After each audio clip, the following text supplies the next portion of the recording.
Confidence level boost up होता है सामने वाले तो ब्रश कर रही हैं और अपना माउथ वॉश है तो पेरोडोंटाइटिस करके बीमारी होती है, वो बीमारी भी हो सकती मैंने आपसे कोई ऐसे वियर्डेस्ट क्वेश्चंस पूछे हैं? अगर आप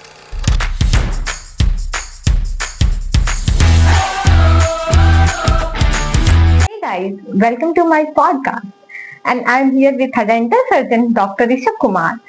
So let's get into the podcast. So as you are a dental surgeon, so I want to ask you what inspired you to become a dentist? है। जैसे अपन पहले ये चीज ध्यान दिए कि आज भी आप देखेंगे तो एक किसी भी आदमी में सबसे पहली चीज कोई नोटिस करता है वो तो उसका स्माइल है।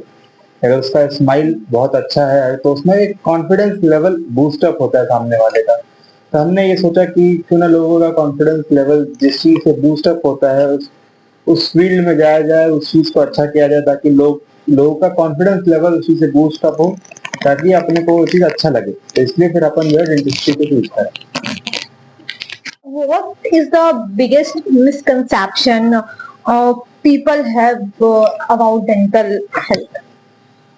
देखिए, अगर आप बिगेस्ट मिसकंसेप्शन की बात करेंगी तो सबसे बिगेस्ट मिसकंसेप्शन जैसे कि जमुई बिहार में तो ये है कि यहाँ के गांव के लोगों को अभी भी बहुत सारे ऐसे लोगों को ये चीज लगता है कि अपन अगर दांत निकालते हैं तो उसके कारण उनका आईसाइट वीक हो जाता है, उनकी आंखें कमजोर हो जाती हैं।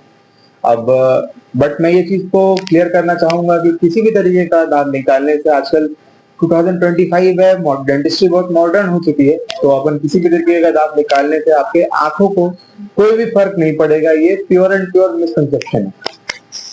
Can you walk us through a typical day in your practice? As of now typical day look like कि हाँ आप क्लिनिक आए, पेशेंट्स करे, आरसीटीज करी, डेंटल एक्सट्रैक्शंस करे, पेशेंट को समझाए, पेशेंट को अपना मतलब मोटिवेट करे कि हाँ आप अपने ओरल कैविटी का, ओरल हाइजीन का ध्यान रखें, ओरल हाइजीन इंस्ट्रक्शंस दिए और फिर काम वगैरह करे और वापस घर। बाकी ऐसा कुछ टिपिकल तो अब मैं क्या ही बताऊं।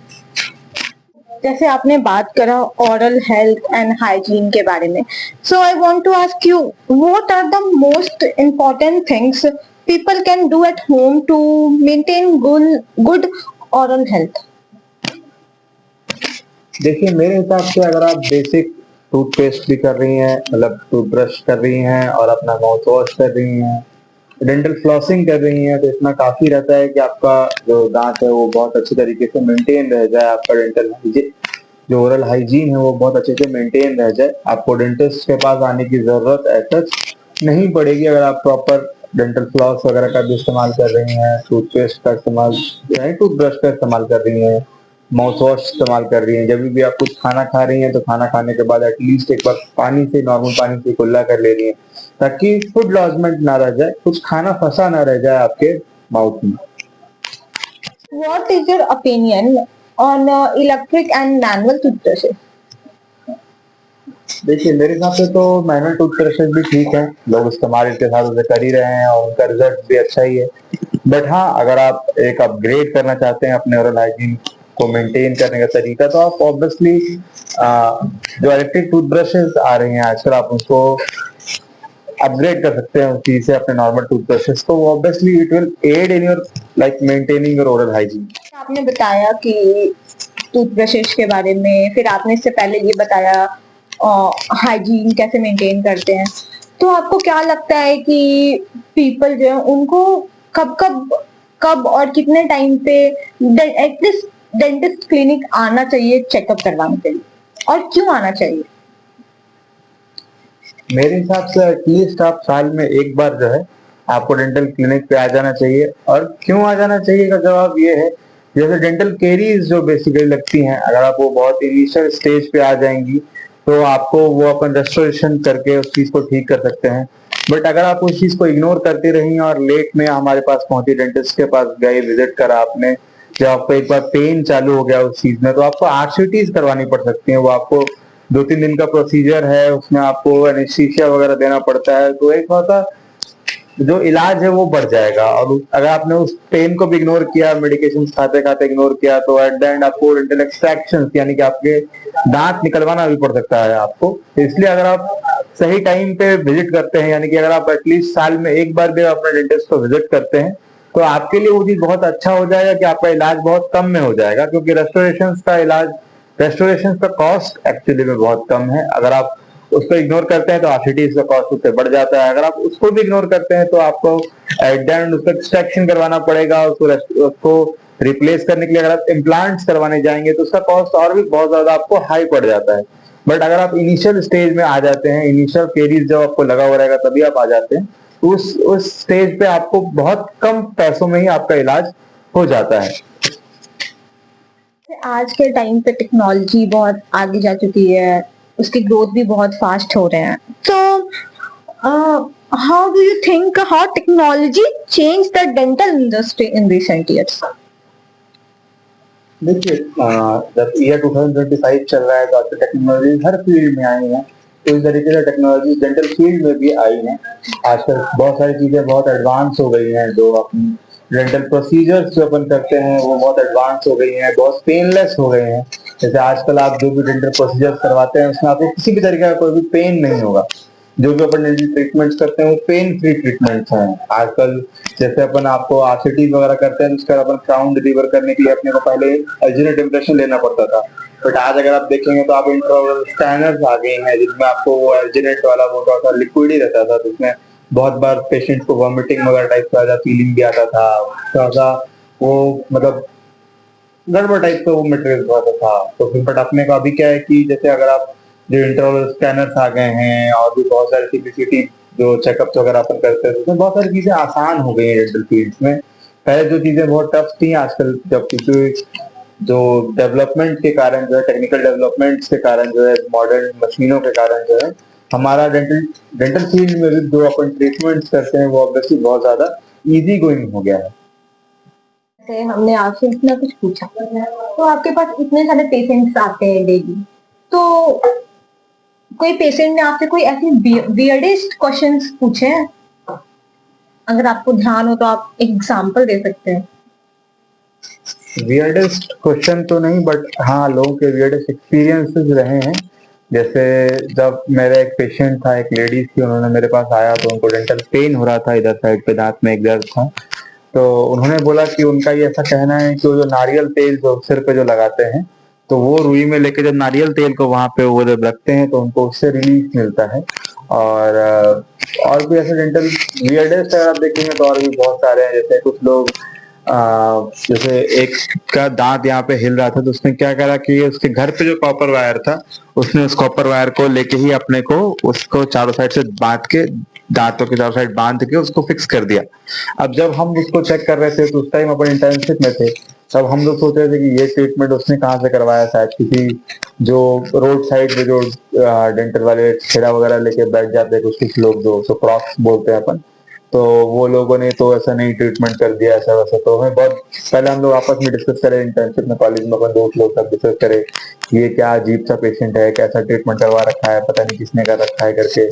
फिर बाद में जब हमने उस पेशेंट से डिटेल में पूछा तो मालूम चला कि उसने खुद से ही, क्योंकि उसका दांत हिल रहा था करके, उसने खुद से ही उसे घर में जो तार दिखा उसने उससे ही अपने दांतों को चारों साइड से बांध लिया, वो फिक्स भी हो गया। तो अब उसको वही था कि क्योंकि उसके इधर साइड का भी एक दांत हिल रहा था, तो उसको था कि जैसा उसने इधर का एक ट्रीटमेंट करा है उसको इस तरीके से हम भी उसका इधर साइड के दांतों को उसी तरीके से एक नॉर्मल वायर से किस तरीके से बांध के उसको फिक्स कर दे, क्योंकि ऑब्वियसली पॉसिबल नहीं। ने बताया कि कॉपर वायर लगा करके डॉक्टर पेशेंट ने अपने दांतों में कॉपर वायर लगा था, तो आपको क्या लगता है ये चीज सही है, ये करनी चाहिए? मतलब उनके दांतों को कुछ हार्म हुआ ये वायर लगाने से? देखिए काइंड ऑफ अगर आप देखिएगा तो ऐसा हार्म भी नहीं बोल सकते हैं आप, बट हाँ ये चीज ये एक सही टेक्निक नहीं है। जिस तरीके से अपन इलाज करते हैं वो सही टेक्निक वो इस तरीके से काम नहीं करता है। बट अगर आप देखेंगे तो ऐसा कुछ हार्म भी नहीं हुआ अपन लोग। बट हाँ ये चीजें नहीं करनी चाहिए, आपको खुद से उसमें दिमाग नहीं लगाना चाहिए। बहुत बार ऐसा होता है कि आपको तार जो आपने लगाया है वो कहीं गड़ जाए, कहीं चुभ जाए, वो चीज करके आपको आपके होंठ में चुभ जाए या फिर आपके जीभ में चुभ जाए, तो उससे आपको ब्लीडिंग होने चालू हो सकती है और वो अननेसेसरी दूसरे कॉम्प्लिकेशंस जो है वो आपको क्रिएट कर सकते हैं। तो इसलिए खुद से दिमाग ना लगाएं, अपने नियरेस्ट डेंटिस्ट को विजिट करें और उनको अपना इलाज करने दें। Have you ever had dental work done on yourself? What was it like being on the other side? हाँ मतलब अभी तो नहीं, अब तो बहुत टाइम हो गया इस चीज को। जब मैं ऐसे मतलब प्रिपेयर कर रहा था अपने नीट पेपर के लिए, तभी मेरे खुद के दांतों में भी दर्द था, और तब मैंने अपने दांतों में आरसीटी करवाया। तब तो शायद मैं सोचा भी नहीं था कि मैं खुद भी एक डेंटिस्ट बनने वाला हूँ। तो हाँ, उस टाइम जब मेरे को एनेस्थीसिया लगा था, एनेस्थीसिया का जब इफेक्ट हुआ था, तो ये मेरे को पूरा लग रहा था कि सूजा हुआ है ये एक एरिया करके। वो एक बहुत वियर्ड एक्सपीरियंस था, बट हाँ उस टाइम अगर मेरे को पता होता, बट आज वो चीज मैं पेशेंट को जब बोलता हूँ कि हाँ ये नॉर्मल है, तो काइंड ऑफ वो मेरे को कहीं ना कहीं मेरे दिमाग में वो फीलिंग आती है कि हाँ मेरे को वो चीज पता है कि ये कैसा फील कर रहा होगा, इसको कैसा लग रहा होगा करके। वो एनेस्थीसिया वाला इफेक्ट इस सामने वाले को कैसा फील हो रहा होगा करके। तो अभी हमने इतनी सारी बातें करी, तो what is the most rewarding part of your job? Most rewarding part अगर आप ये देखेंगे, तो जब हमारे पास कोई पेशेंट पेन में आता है, और जब पेशेंट का पेन अपन रिलीव कर देते हैं। जैसे हम मान लीजिए कि कोई पेशेंट हमारे पास पेन में आया, हमने उसका एलए दिया, एनेस्थीसिया दिया, और हमने उसका आरसीटी चालू किया, स्टार्ट करा। और आरसीटी जैसे मान लीजिए कि 3 डेज प्रोसीजर है एटलीस्ट, तो अपन जैसे मान लीजिए सेकंड डे पेशेंट आता है और पेशेंट बोलता है कि हाँ अब हमें वो पेन रिलीफ हो गया है, जो हम रात रात भर सो नहीं पा रहे थे उस पेन से। न जाने कितने हफ्तों से, कितने महीनों से भी लोग परेशान रहते हैं कि हाँ अपने को पेन हो रहा है, लोग रात भर सो नहीं पाते हैं, बट लोग इग्नोर करते रहते हैं, दवा खाते रहते हैं। बट एक बार वो कोई प्रोसीजर चालू हो गया, आरसीटी चालू हो गया, उन्होंने एक्सट्रैक्शन करवा लिया, उसके बाद जब वो चैन की नींद सो पाते हैं, रिलैक्स रह पाते हैं, अपना बाकी सारा काम कर पाते हैं, तो वो एक बहुत रिवार्डिंग फैक्टर टाइप फील होता है कि हाँ चलो ठीक है कि हमने किसी के जो पेन को रिलीव कर दिया, हमने जो बहुत सारा पेन में था सामने वाला, उसको अपने रिलीव कर दिया करके। Last question I want to ask you. If you could give one piece of advice to everyone listening about their dental health, what would it be?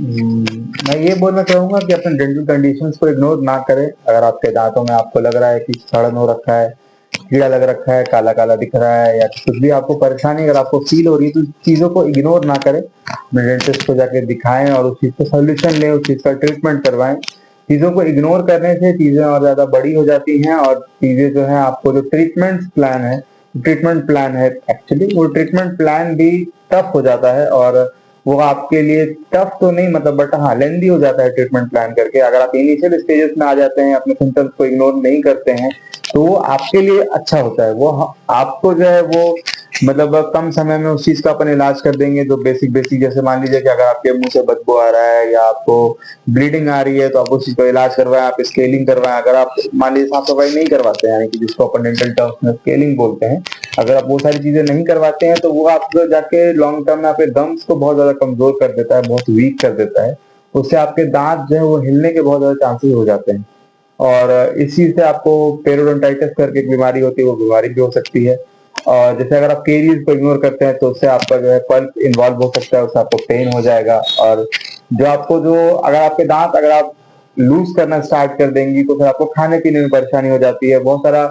आप देखेंगे तो आपको और भी बहुत सारा मेन, जो आप जैसे मान लीजिए खाना ही खाते हैं, तो आपको इनिशियल जो आपको माउथ में जो सारी चीजें जा रही है, ये चीजें अच्छी रहेंगी, तभी आपका मतलब जो आपका हेल्थ भी मेंटेन रहेगा। अगर आप खाने को अच्छी तरीके से च्यू कर पाएंगे, और च्यू आप अच्छी तरीके से तभी कर पाएंगे जब आपका डेंटल हेल्थ जो है वो अच्छा रहेगा करके, इग्नोर ना करे करके। चलिए, Thank you, sir, for giving your precious time to us. Guys, this is my first podcast, and if you like this podcast, subscribe to my channel, like this video, and comment on the comment section. So, thank you so much for watching. Bye.